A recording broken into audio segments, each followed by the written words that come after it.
नमस्कार दर्शकवृन्द, जलस्रोत तथा सिँचाइ विभागबाट निर्माण गरिएको सिँचाइ टेलिभिजन कार्यक्रममा म कार्यक्रम सञ्चालक राजेन्द्र कुमार थापा यहाँहरूलाई हार्दिक अभिवादन गर्दछु। दर्शकवृन्द, आज हामी राष्ट्रिय गौरवको सिँचाइ आयोजना अन्तर्गत सञ्चालित रानी जमरा कुलेरिया सिँचाइ प्रणाली टिकापुरको कमान क्षेत्रभित्र सिँचाइको उपस्थिति कस्तो रहेको छ, सेवा लायक रहेले के कस्ता प्रविधिको उपयोग गरेर सेवा प्राप्त गरिरहेका छन् त, सिँचाइ प्रणालीको दिगो व्यवस्थापनको लागि के कस्ता गतिविधिहरू सञ्चालन गरिरहेका छन् त, प्रणाली व्यवस्थापन नहर सञ्चालन संस्था व्यवस्थापन सम्बन्धमा के कस्ता समस्या र चुनौतीको सामना गर्न परिरहेको छ त, त्यस्तो खड्केको सवाल के हुन सक्छ त, समाधानका लागि कस्ता पहल गरिरहेका छन् त, सिँचाइ पूर्वको अवस्था, हालको अवस्था, प्रणाली विकासको कालखण्डमा गरिएका बाली विविधीकरणबाट उत्पादन र उत्पादकत्वमा के परिवर्तन आएको छ, एकीकृत बाली तथा जल व्यवस्थापन कार्यक्रमको कार्यान्वयन स्थिति कस्तो छ त, भावी सिँचाइ रणनीति, पानीमाथिको अधिकार, साझा सवाल मुद्दाहरू के हुन सक्छन् त भन्ने विषयमा सम्बन्धित सरकारवालाहरूसँग भलाकुसारी गर्नेछु।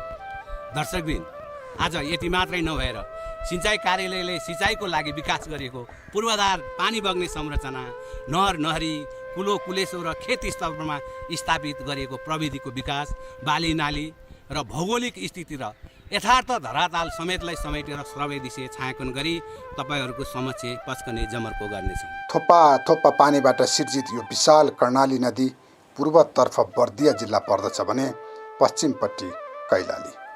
यही नदीको चिसो पानीले बर्दिया जिल्लाको राजापुर क्षेत्र र कैलाली जिल्लाको टिकापुर क्षेत्रका हजारौं हेक्टर जमिन सिंचित छन्।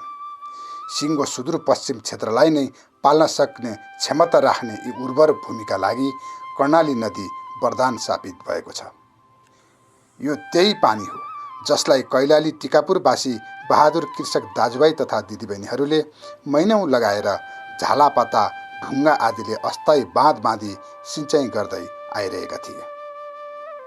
आजभन्दा करिब 120 वर्ष अगाडि कर्णाली नदीको पश्चिमी भङ्गालो अर्थात् झरै नालाको पानी विभिन्न 3 स्थानमा अस्थायी बाँध निर्माण गरी कृषक व्यवस्थित यो प्रणाली नेपालकै सबैभन्दा ठुलो प्रणाली र विश्वकै अध्ययनको थलो बनेको छ। 11,000 हेक्टर जमिनमा सिँचाइ सुविधा पुर्याउँदै आएको यस सिँचाइ प्रणालीको 3वटा बाँधमध्ये दक्षिणतर्फ रानीकुलो, उत्तरतर्फ कुलरिया कुलो र मध्यभागमा जमरा कुलो रहेको छ। 3वटै कुलोका छुट्टा छुट्टै उपभोक्ता संस्था पनि यहाँ उत्तिकै व्यवस्थित छन्। कार्यालय नै खडा गरेर खाता पाता, कम्प्युटर साथै कर्मचारी समेत व्यवस्था गरी कामलाई निकै व्यवस्थित तरिकाले सञ्चालन गर्दै आइरहेका छन्। स्थानीय समुदायको देशावर प्रथाबाट अद्वितीय एकता र सक्रियतामा सञ्चालित यस ऐतिहासिक सिँचाइ प्रणालीलाई नेपाल सरकारले राष्ट्रिय गौरवको आयोजनामा समावेश गरी विश्व बैंकको ऋण सहयोग साथै नेपाल सरकारको आर्थिक लगानीमा आर्थिक वर्ष 2066-67 सालदेखि प्रणालीको आधुनिकीकरण गर्ने कार्य भइरहेको छ। आजको कार्यक्रममा हामी रानी जमरा कुलेरिया सिँचाइ आयोजनाको आधुनिकीकरण र यसका प्रभावबारे जानकारी गराउने प्रयास गर्नेछौँ।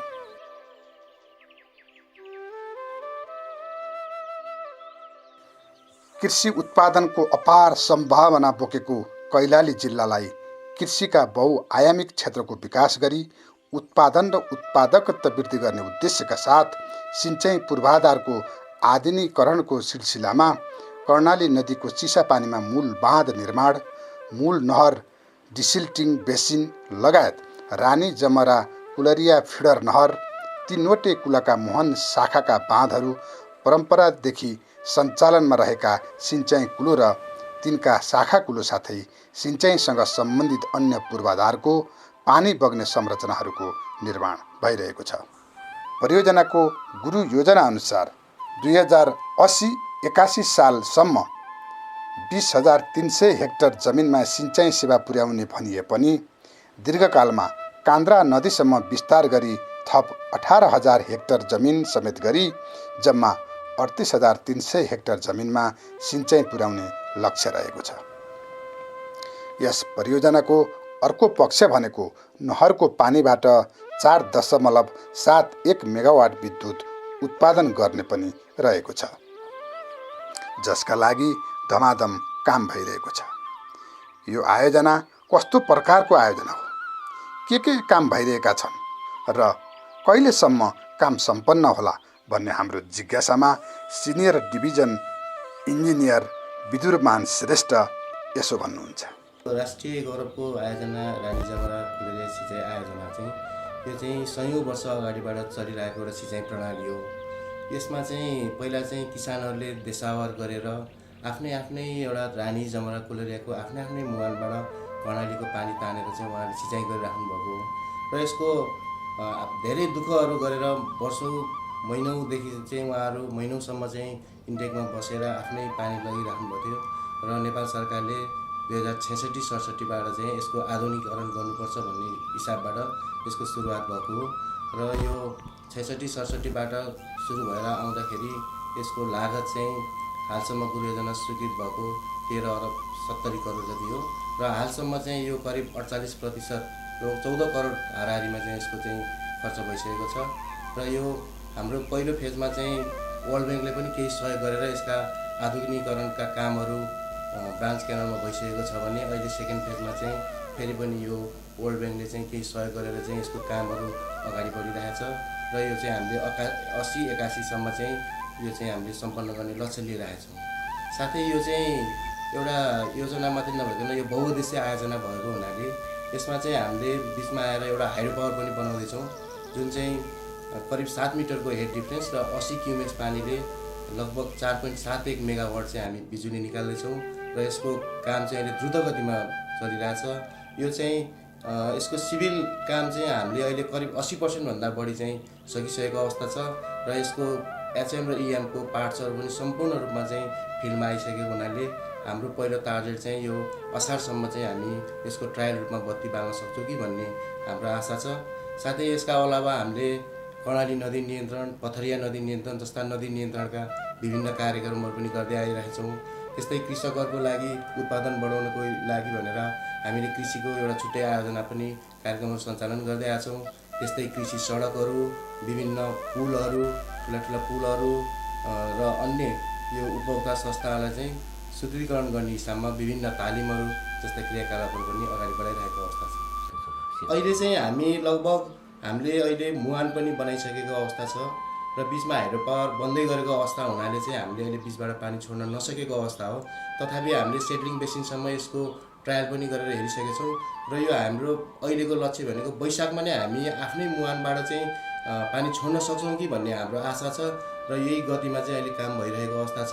जब हामी इन्टेकबाट चाहिँ पानी छोड्न सफल भयो भने हाम्रो यो किसान दाजुभाइहरूले आफ्नो मुहानको लागि महिनौँसम्म बसेर गर्नुपर्ने मुहान बनाउनुपर्ने दुःख कष्ट चाहिँ पक्कै पनि यो समाप्त हुन्छ र यसै आर्थिक वर्षबाट चाहिँ किसानको खेतमा चाहिँ हामी आफ्नै इन्टेकबाट चाहिँ पानी छोड्ने प्रयासमा छौँ। थप 18 किलोमिटर अगाडि गएर थप 18,000 हेक्टरमा पनि हामी चाहिँ सिँचाइ गर्ने लक्ष्यका साथ त्यसको पनि अध्ययन कार्य सम्पन्न गरिछौँ।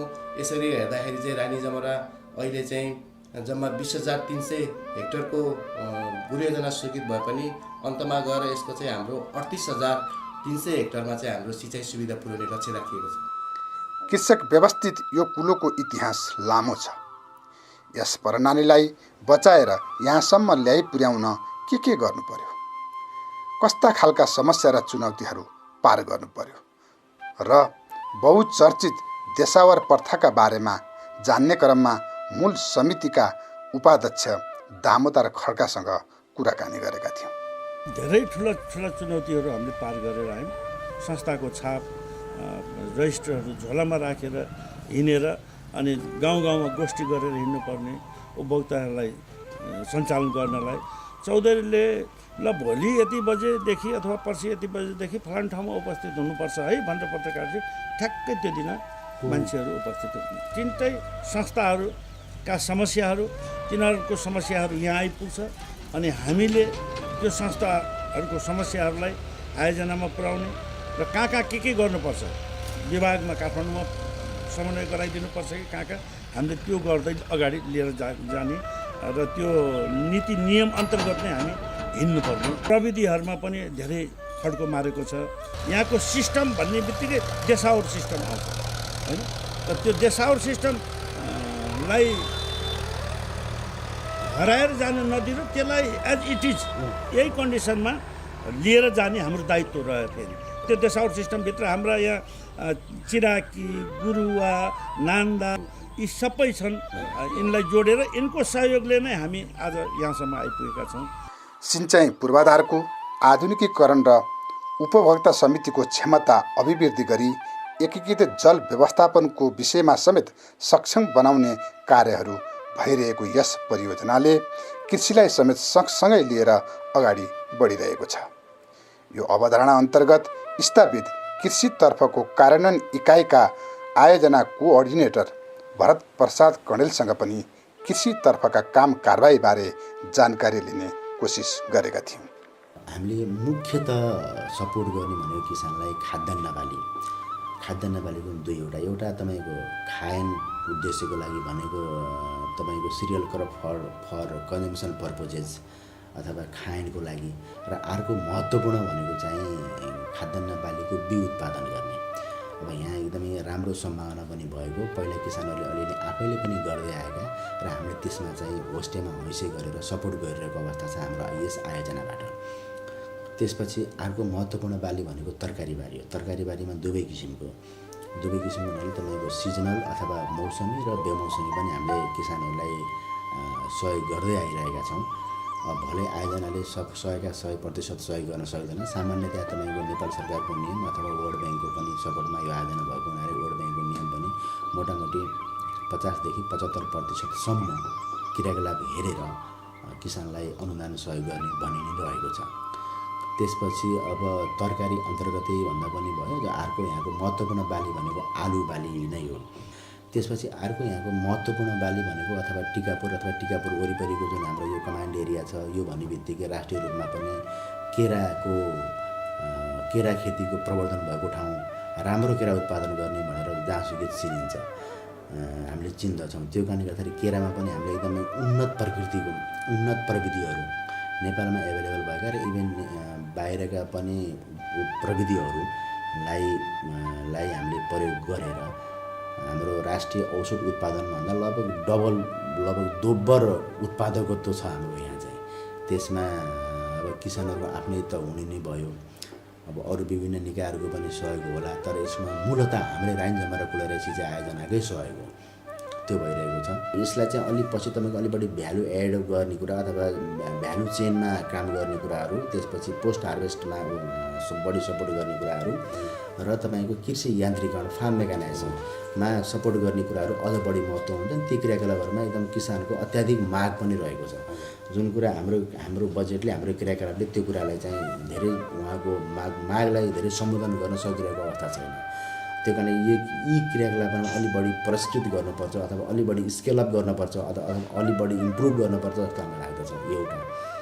र दोस्रो कुरा चाहिँ जस्तो पछि तपाईँको लम्की एक्सटेन्सन भइसकेपछि पनि अब हाम्रो कार्यक्षेत्र पनि अलिक बढाउनुपर्छ कि भन्ने हामीलाई लागिरहेछ। किन सम्पन्नताले निम्ताएका समस्यामध्ये अव्यवस्थित सहरीकरण पनि एक हो। रानी जमराको यत्रो ठुलो परिकल्पना पुरा गर्ने जमिन नै मासिँदै गयो भने अरबौँको संरचनाको के अर्थ? यहाँका उपभोक्ता यतातर्फ पनि सचेत हुनु जरुरी छ। त्यस्तै प्रविधिको विकाससँगै लोप हुँदै गरेका रैथाने जात बचाउन प्रति पनि उपभोक्ता लाग्नु पर्दछ। अरबौँको लगानी छ यो रानी जमरा कुलरियामा। यत्रो लगानी भएर जब नियमित हिसाबले पानी सञ्चालन हुन थालेपछि त्यो पानी ल्याएर सिँचाइ गर्ने जग्गा छैन भनेदेखि त त्यसको औचित्य केही पनि रहेन। त त्यसले गर्दा त्यो खण्डीकरण गर्ने व्यवस्था बन्द गर्नुपर्छ, तर बेचबिखन गर्ने व्यवस्था चाहिँ एज इट इज रहनुपर्छ। किनभने उसले बेच्ने मान्छे, किन्ने मान्छेले त्यसलाई खेती नै गर्छु भनेर नै गर्नु पर्यो, त्यो किन्ने मान्छेले। नहरमा उत्पादित विद्युतबारे उपभोक्ताको अधिकार के हुने भन्ने बारेको उपभोक्ताको प्रश्नलाई हामीले सिनियर डिभिजन इन्जिनियर समक्ष राखेका थियौँ। उहाँहरूकै क्यानलमा हामीले एउटा विद्युत निकालिरहेका छौँ भने त्यसको सर्टेन सेयरहरू पाउनुपर्छ भन्ने हाम्रो पनि मान्यता रहेको छ र हामी एक चरणमा बसि पनि सकेका छौँ र यसको मोडालिटीको बारेमा अहिले हामी अध्ययन गरिरहेका छौँ। र एउटा हाम्रो टिम छ, त्यसले चाहिँ हामी कुन चाहिँ मोडालिटीमा जाने भनेर एक चरणको छलफल उहाँसँग पनि सकेका छौँ र अब छिटै नै यसको टुङ्गो पक्कै पनि लाग्छ।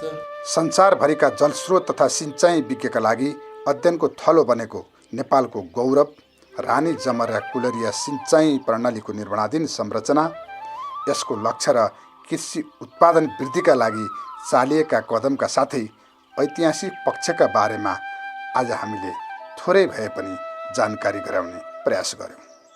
यहाँका कुला समितिको क्रियाकलाप र पानी सञ्चालनको रोचक पक्ष समेट्न अझै बाँकी छ। आगामी अङ्कमा त्यस सम्बन्धमा विस्तृत जानकारी गराउने बाचाका साथ आजको कार्यक्रमबाट बिदा माग्छौँ। नमस्ते। लामो समय मेहनत, परिश्रम, लगानी खर्चेर स्थापना गरिएको सिँचाइ प्रणालीको सबल सञ्चालन र व्यवस्थापनले मात्र सिँचाइको उद्देश्य प्राप्त हुने रहेछ। सबल संस्था, उत्कृष्ट जलभोक्ता समिति, कुशल व्यवस्थापक, सक्रिय किसान सिँचाइ व्यवस्थापनको लागि वरदान साबित भएका छन्। उपलब्ध भएको पानीको थोपा थोपाको सदुपयोग गरी निर्वाहमुखी खेती प्रणालीबाट माथि उठी व्यावसायिक वातावरण मैत्री खेती सञ्चालन गर्नुपर्ने हतारो भइसकेको छ। हामीले सम्बन्धित सरकारवालाको व्यक्त अभिव्यक्तिलाई प्रस्तुत गरेका छौँ। यसका लागि एकीकृत बाली तथा जल व्यवस्थापन कार्यक्रम सार्थक बन्न सक्छ। यहाँहरूलाई आजको कार्यक्रम कस्तो लाग्यो? कार्यक्रमप्रति कुनै सल्लाह, सुझाव, जिज्ञासा वा प्रतिक्रिया भए हामीलाई सेयर गरिदिनुहोला। आगामी कार्यक्रममा तपाईँहरूको प्रतिक्रियालाई समेटेर परिमार्जन गरी अझ परिष्कृत रूपमा पस्कने जमर्को गर्दछौँ। हस्त यो कार्यक्रमबाट म सञ्चालक राजेन्द्र कुमार थापा तपाईँहरू बीच ओझेल हुन चाहन्छु। हस्त, धन्यवाद, नमस्ते।